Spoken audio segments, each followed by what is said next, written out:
Welcome to the Future Tech edition of the Finding Genius podcast. Forget frequently asked questions, forget common sense, common knowledge, or Googling for information. How about advice from a genius in their field instead?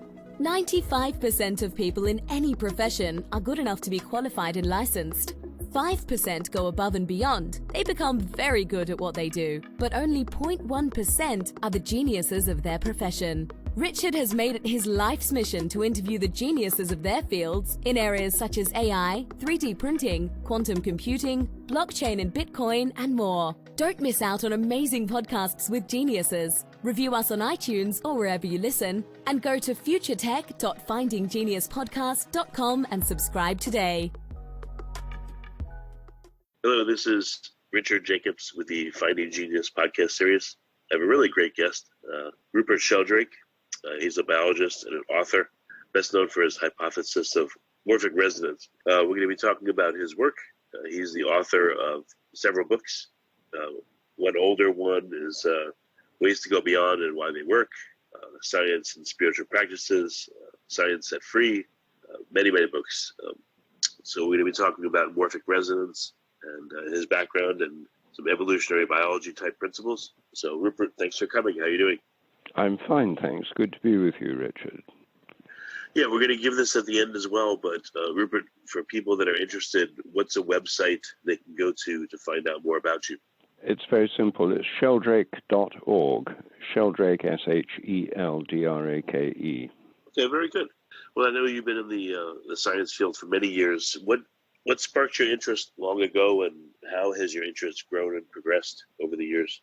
Well, I've always been interested in biology since I was a young child, actually. I kept lots of animals. I collected plants. My father was a herbalist and a microscopist with a microscope lab in our house. And so I've always had an interest. He was a chemist as well. So I studied biology because I loved living organisms. I studied at Cambridge. And then I began to feel that sort of breaking things down, killing everything, which is what we did, was sort of missing out on something. So I didn't quite know what. When I did history and philosophy of science at Harvard, I got a bigger picture, and I went back to Cambridge, did a PhD in developmental biology with plants. Then I was teaching at Cambridge, doing research there, and later in an agricultural institute. And the key thing there for me was an interest in form. How does form develop? How do embryos grow? How do plants grow from seeds? How does more form come from less? While I was at Cambridge, I worked on the plant hormone auxin, and I figured out how it was made, and discovered that it was made, surprisingly, by dying cells, by apoptosis or programmed cell death. As cells break down, their proteins are hydrolyzed, and as the amino acids released from the proteins break down, they give a whole range of breakdown products. And tryptophan, which is one of the amino acids, as it breaks down, one of its byproducts is indole acetic acid, which is the plant hormone auxin. So auxin's made in dying cells, mainly wood cells as they differentiate in the leaves, the veins of leaves, and in the stems, and in the trunks of trees, and in roots. And I then figured out how it moves around the plant in the hormone transport system, the polar auxin system. But a quick question, what's the function of auxin in a plant? Oh yes, good point, because most people are probably not into plants as much as animals. Auxin causes rooting of cuttings. When you buy synthetic rooting powder, it's a form of synthetic auxin when you make cuttings, if you're doing gardening or horticulture. It causes stems to grow. It causes differentiation of wood cells. In fact, it's one of the principal hormones in plants that affects many aspects of form and development, which is why it's such an important thing to study. But the conclusion I came to after years of work on it was, actually very successful work. I'm working out how it's made and the details of the polar auxin transport system, which is it moves from in one direction only through the plant, from the shoot tips towards the root tips. it doesn't move in the other direction. There's an active transport system, and with a colleague at Cambridge, I figured out how it worked. But the problem is, if you want to understand why the petals of, say, a hollyhock plant are different from the sepals or the leaves or the stem or the roots, this won't tell you, because this chemical is present in all those organs and it moves in the same way in all of them. And it won't tell you why a hollyhock's different from a fern or from a Douglas fir or from a palm tree or a cabbage, because they all have the same auxin. So something else is going on, and that's where I got interested in the concept of morphogenetic fields, which are form-shaping fields, which the idea had been around in biology since the 1920s. They're like a kind of invisible mold or plan of developing organs, but nobody knew what they were or how they worked. And so that was the area I got very interested in, and tried to figure out how they were inherited, how they worked, what they did. And this is important because development in organisms is modular. You get a stem, or you get a leaf, or you get a petal, or you get a sepal, or you get a kidney, or you get a liver. You don't get a kind of vague mush of things that are intermediate. You get one thing or another. And there's something in plant and animal development. It's a bit like flipping channels on a TV set. You switch on one channel, one module of development rather than another. And these modules are really organized by morphogenetic fields. So that's why I got interested in these fields. They seem to be relevant to developmental biology, but they were very mysterious and still are. Yeah, I wanted to ask you, where is this information contained in an organism? Has that been identified? It's within and around the organism. You see, its fields are, by their very nature, holistic, and they're spread out in space. The magnetic field of a magnet is inside the magnet and around it, and you can reveal its shape by sprinkling iron filings. The gravitational field of the Earth is in the Earth and stretches out beyond it. And the electromagnetic field of your cell phone is in the cell phone. It's electromagnetic in the way it works, but it also has this invisible effect at a distance through electromagnetic radiation, through the electromagnetic field. So the idea is that these fields are not just inside the organism like a molecule that you can crystallize. You can't crystallize a magnetic field or a gravitational field. They're, by their very nature, spread out. So they're in and around a developing plant or animal, and they contain a shape, form, or structure, which is what molds or shapes the developing structures. Well, I've thought about this question and example. I've asked a bunch of people. Maybe you'd be the best one to ask, but I thought about people, and there's been, according to Wikipedia, 120 billion that have ever lived, approximately. And I thought, almost all of them have, a liver and a pancreas and 2 lungs and eyes, etc. And all these structures are about the same size, the same shape, placed in the body in the same relation to one another. There's always a certain number of them. No one has 3 eyes or 1, or 3 lungs, etc. How could that be? How even it goes beyond heredity. It's somewhere in, I don't know where the information is, again, because it's not just inherited down my line, it's across all people. And the cells don't have to talk to each other to know that, this person will grow the same way as I will grow. But the information's there for sure. Otherwise, all these people wouldn't be created this way. And the detail is so fine. It's amazing. Well, that is the big problem with morphogenesis, and you could say the same of all the wheat plants or the oat plants or whatever, palm trees. They're all roughly similar, but so how do they all have such a similar form? Well, the morphogenetic field idea is that they have similar fields. It's like if you built a lot of buildings from the same plan, they'd all be very similar, although they differ in their details. It's like a plan for these organisms.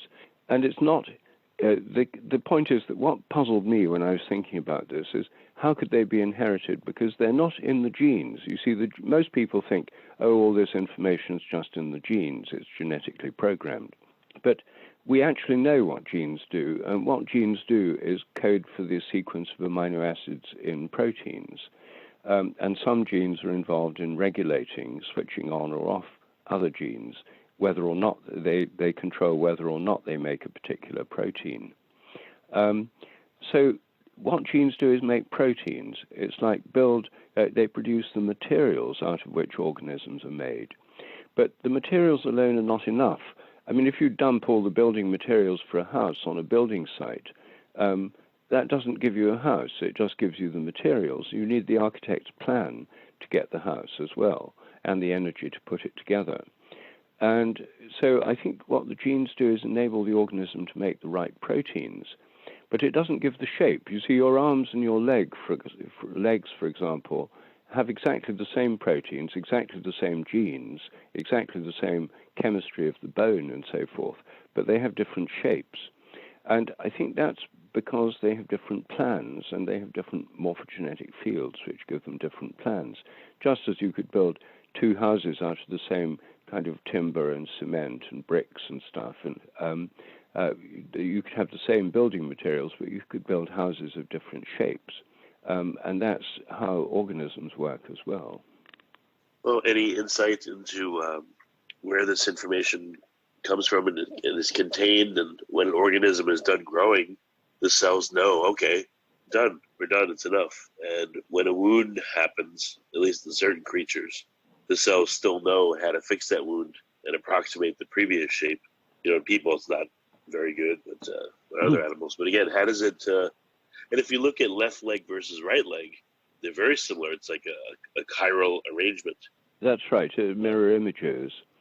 Well, what I'm suggesting, you see, is that these fields are within and around the organism, just like a magnetic field's within and around a magnet. The fields are invisible, like all the fields of physics, quantum fields, gravitational fields, electric fields, magnetic fields. They're all invisible structures in space and time. And I think that the morphogenetic field, say, of a leg is sort of like put it in the simplest possible way, like a kind of invisible mold or shape of the leg that shapes the developing structure. And when the leg's reached its final form, according to the mold it's growing into, then it stops. But the mold is still there, and if you wound the leg or wound the skin, for example, you get wound healing. It heals, regenerates. In the case of a flatworm, if you cut the flatworm into lots of little bits, each little bit has a complete field around it and can regenerate a complete worm. And that's a little bit like cutting a magnet into bits. If you cut a magnet in half, a bar magnet, you don't get one north pole and one south pole. You get two small magnets, each with a north pole and a south pole. And it's in the very nature of fields that they're holistic. You can't have a bit of a field. You either have a whole one or you don't have one. You can't have a slice of a gravitational field or a magnetic field or a morphogenetic field. They're intrinsically holistic and integrative. That's the nature of fields in general, not just morphogenetic fields.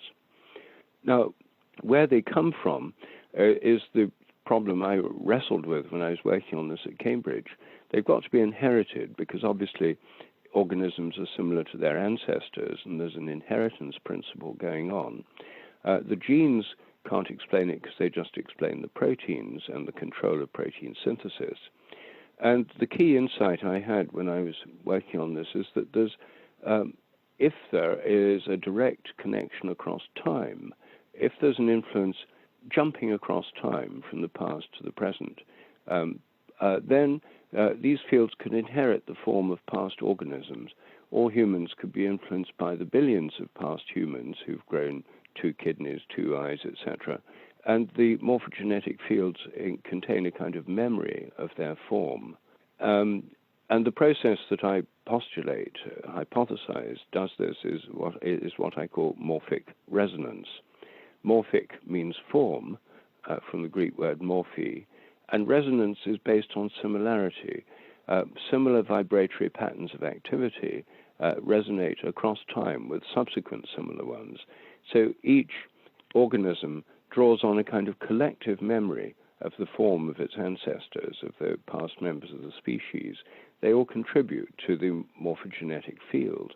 And because it's a kind of averaged memory, the morphogenetic field isn't a kind of sharply defined field. It's a probability structure. It's kind of a bit fuzzy at the edges, just like quantum fields are, because they're probabilistic, and I think morphogenetic fields are probabilistic too and work through influencing probabilistic processes. In other words, processes that are not rigidly determined, but which can go slightly one way or the other, as quantum processes do. There's a kind of average, but, it's the same is true of biological populations in general. Every wheat plant in a wheat field is slightly different from all the others, but they have a kind of average form. Well, how have you imagined that you would test this to see maybe from where this information is held? Is it held by the genes? Is it held somewhere else in the cell? I mean, where do you see would be good? Well, I think it's held in the field, you see, and the field, like other fields, is not a material object. The gravitational field's not a material object. It's in and around the Earth, but it's not held at a particular place in the Earth. It's what shapes the Earth itself. And I think that the memory, which is given by morphic resonance, influences these fields. And this theory is testable because if you, the same theory applies to the organization of behavior, like instincts and when animals learn things. And the theory makes a number of very startling predictions, which is why it's a testable hypothesis rather than a metaphysical speculation. For example, if you train rats to learn a new trick in New York, then rats of the same breed should be able to learn the same trick quicker in London and in Melbourne, Australia, just because the rats have learned it in New York. And that may sound outrageous, but there's actually evidence from experiments with rats and other animals that if some animals somewhere have learned something, the same kind of animals somewhere else can learn it quicker. So that's the kind of... You mean rats that are not descendants of the first rats, or descendants? That's right, not descendants of the first rats. Descendants of the first rats also learn it quicker, and that could be an epigenetic effect. We now know that inherited characteristics can be, that acquired characteristics can be inherited. In the 20th century, this was a huge taboo. And when I first published my ideas on morphic resonance in the 1980s, the big problem was that people said this is impossible. There can't possibly be an inheritance of acquired characters. It's just not allowed. Now it's commonplace. It's one of the most exciting areas of biology, epigenetic inheritance. And this rat thing could be due to epigenetic inheritance if they're descended from the same rats. But actually, even rats that haven't been descended from the same rats learn the same thing quicker. So it goes beyond epigenetic inheritance. Well, is there a difference in the epigenetically herited ability versus the non-epigenetically herited ability? And again, has this been tested? Can it be tested? Well, yes, it can. The tests can be done using almost any biological system, plants or animals. It hasn't been tested yet because epigenetics is, a kind of growth field where people are exploring all sorts of possibilities. But one example, for example, in epigenetic research, are studies on inheriting fear in mice. I don't know if you've come across this, Richard, but there were some studies a few years ago published in Nature called Inheriting the Fears of Fathers. And in these studies, what they did is they took male mice, they gave them, they exposed them to a chemical smell, acetophenone, which is a synthetic chemical they wouldn't normally encounter. They gave them electric shocks, and so very soon after a few trials, these mice were paralyzed with fear when they smelt acetophenone. They then took sperm from these mice, artificially inseminated females, who therefore never met the fathers, and tested their children. And their children and their grandchildren showed extreme fear reactions when they smelt acetophenone. They'd inherited a fear which their fathers and grandfathers had acquired. And this can't be explained in terms of cultural inheritance, the males telling the females, watch out for acetophenone, or anything like that. There's an inheritance of something that's been learned. Now, the assumption in epigenetic research is this can all be explained by molecular changes like methylation of the DNA or modifications of histones or other components of chromosomes that must be a molecular basis. What I'm saying is there may well be a molecular basis for some of it, but I think that basically quite a lot of this effect depends on morphic resonance. And to tease these apart, you'd have to do special experiments that haven't yet been done. I'm working at the moment talking to various people in labs in Britain and elsewhere to try and get these tests done. The problem is that morphic resonance is an extremely controversial subject, and a lot of people back off they feel if they do something controversial, it'll damage their career. I try to tell them that actually if it works, it would enormously boost your career. This would be a massive discovery of enormous significance. Anyway, the problems at the moment are not so much scientific, technical, or even to do with funding. They're to do with the sociology of science and the way in which it's difficult to do controversial research and without damaging your career. So you're saying people are afraid to do the research required to figure this out? Well, some people are, particularly academics. It's easier to work with people who are working with commercial firms and companies because if you're working in a business, all that matters is, do you get something that works? Does it work? And can you make a product? Whereas in a university, you're worried about, will your colleagues think that this is, scientifically correct, and are you breaking any rules or offending any dogmas or that sort of thing? Is much more fearful. People are afraid of doing anything very unorthodox on the whole. That's true. So this exists in animals, in plants.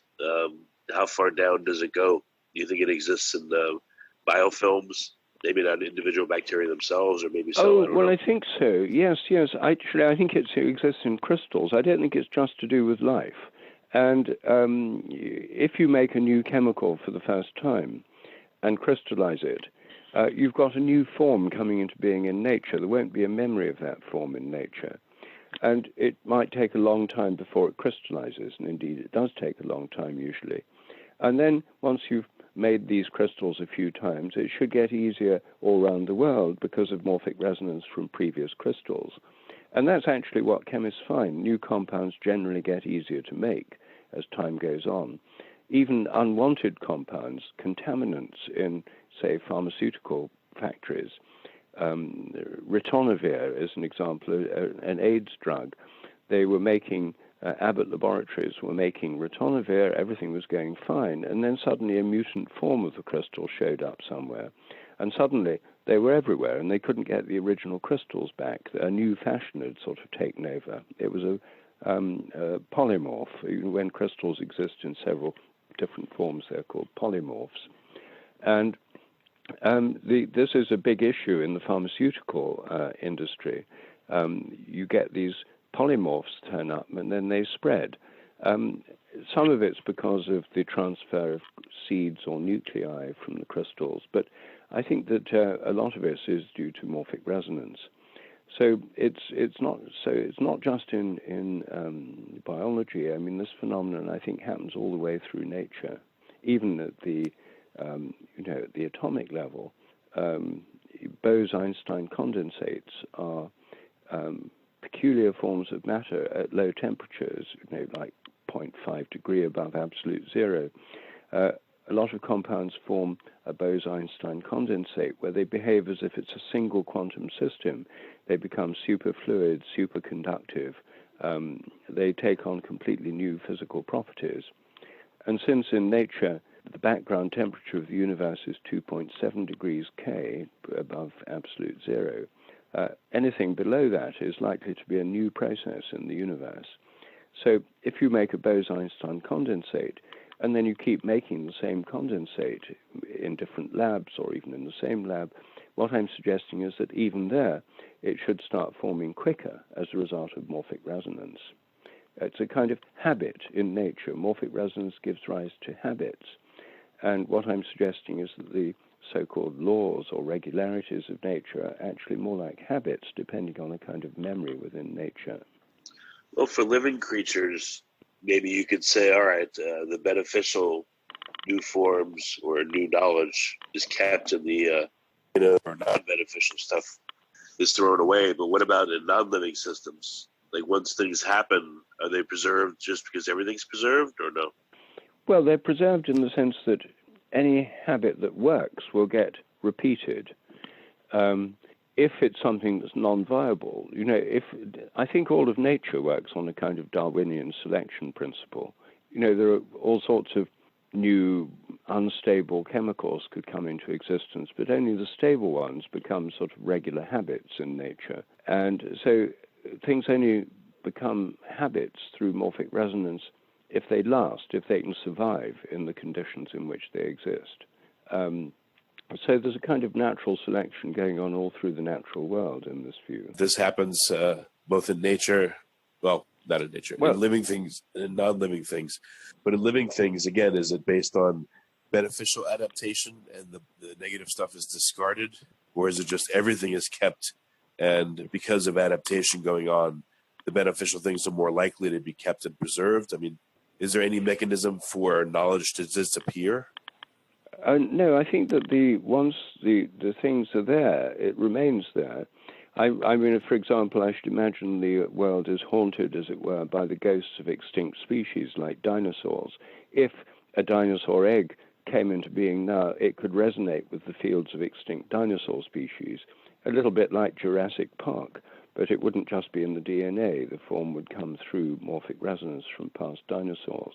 But what's happening normally is that only patterns of activity that are viable get repeated.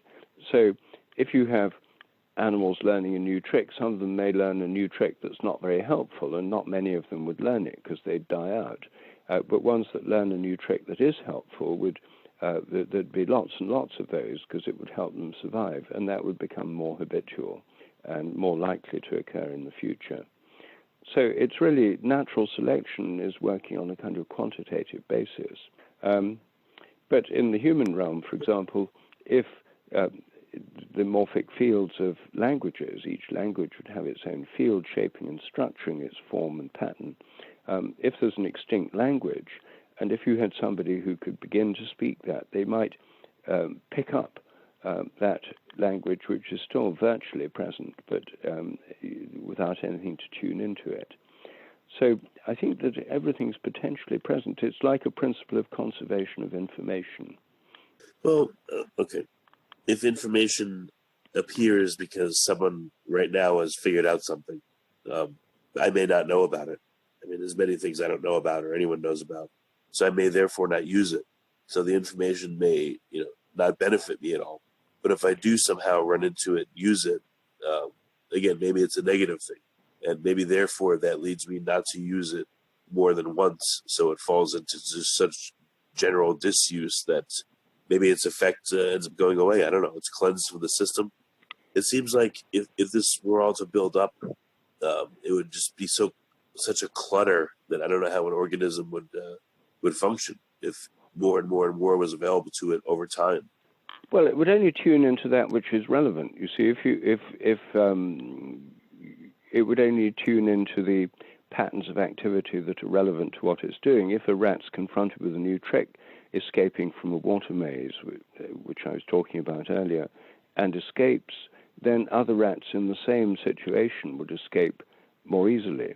If someone invents something completely new in one part of the world, and someone else somewhere is thinking about a similar problem, they may pick up what one person's discovered at a distance. And I think that's one reason why we have so many examples of parallel inventions and discoveries, where similar people invent similar things around the same time.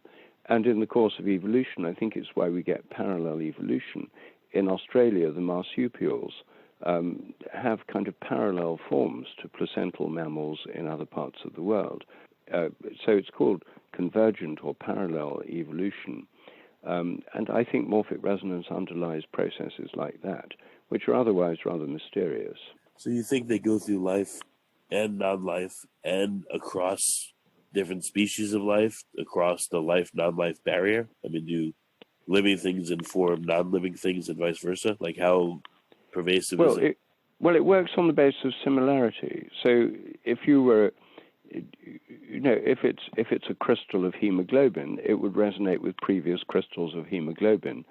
Now, there are some crystals which occur inside living organisms, and there'd be a kind of morphic resonance between life and non-life in the sense that there are crystals. Bones are made of crystals, for example. But it's based on similarities. So if you have a bird like a goldfinch, for example, it would resonate with previous goldfinches. It's not going to resonate with salt crystals because they're too dissimilar.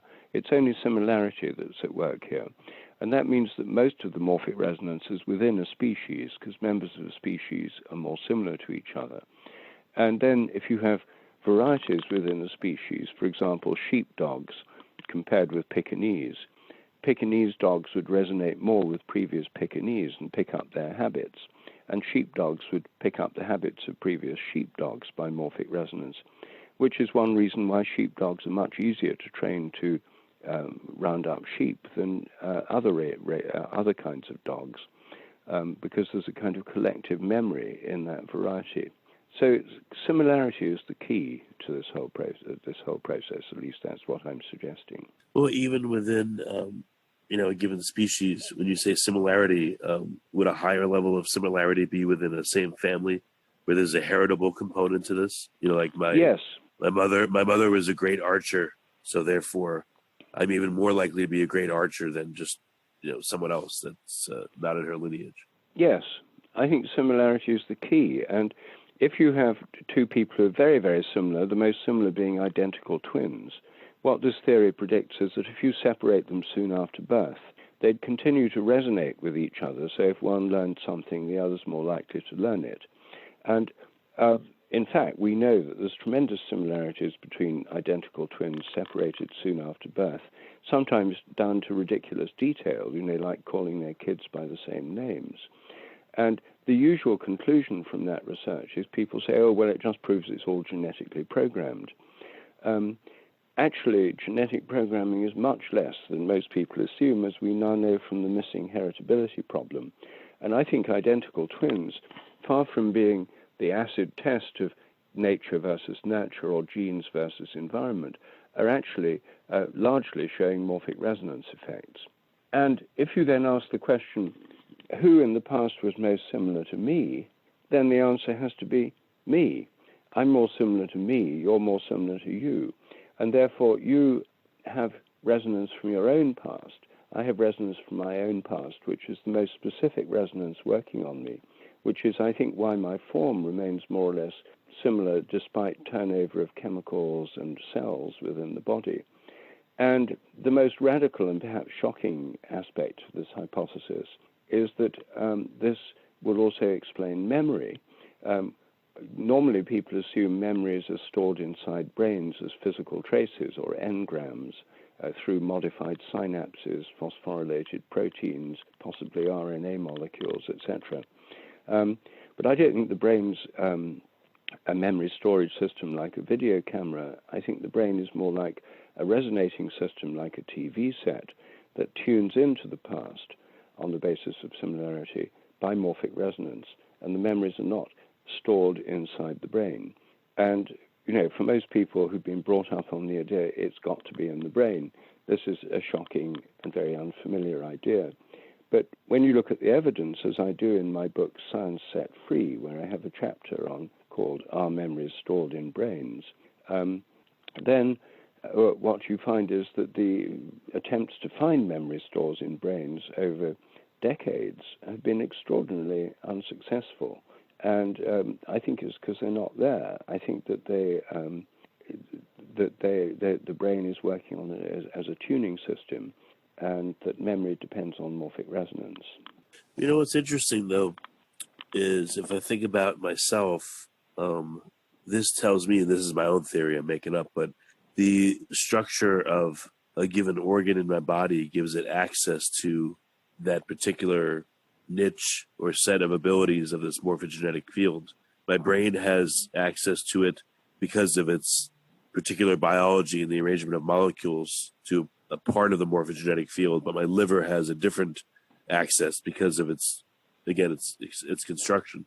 Do you think that form partially dictates your ability to access what's out there? Yes, very much so, because it's what gives similarity. Your liver's more like previous livers in all sorts of other people, ancestors, humans, and indeed similar to livers in other mammals when it comes to cell structure and function. And the fact it's a liver makes it resonate more with other livers because it's more similar. And so your brain resonates with other brains because it's more similar than your other organs. So I think there's sort of resonance with the whole body and the whole form, but also resonance at the level of organs and tissues and cells. So you've got all these different levels of organization in our bodies, and they're a kind of nested hierarchy, one inside the other. Cells in tissues, in organs, in organisms, and then organisms in societies like flocks of birds. And at each level you've got organizing principles and a kind of resonance going on depending on similarity with similar systems of that kind. So how long have you been working on this, and any experiments that you've conceived of that maybe you haven't been able to do for whatever reason, but you think would be great ones to do to prove out some of these concepts? Well, yes. I mean, for example, teaching animals to learn something and seeing if other animals of the same breed learn it quicker.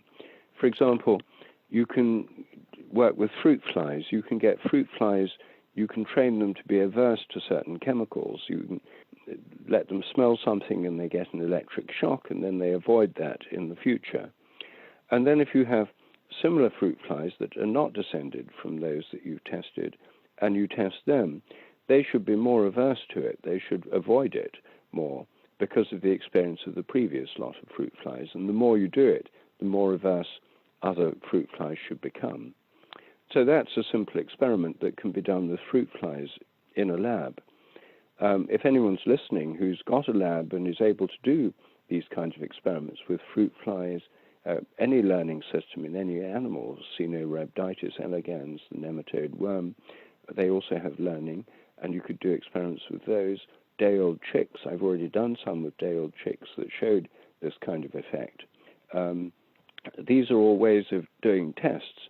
It's possible to do these tests also with cell cultures. If you have cell cultures or microbes or yeast, and you make them averse to a particular kind, if you make them so they evolve to deal with a particular kind of poison or heat conditions, then it should make other ones of the same variety more able and to adapt to those conditions more quickly. And again, those are experiments that can be done in the lab fairly simply using fairly simple apparatus. The problem isn't cost. The problem is finding people with the motivation to do the tests. And anyone who does these could make a vast breakthrough with enormous significance. So if anyone's listening who thinks they could do these tests, I'd be very happy to hear from them, and they can contact me through my website, which is sheldrake.org. Just perhaps one or two last questions. Why, though, would, let's say, learning to read, why does the process of learning to read have to happen over and over and over in people? Why wouldn't over time the morphogenetic field of reading keep improving incrementally to the point where people pick up reading really quickly?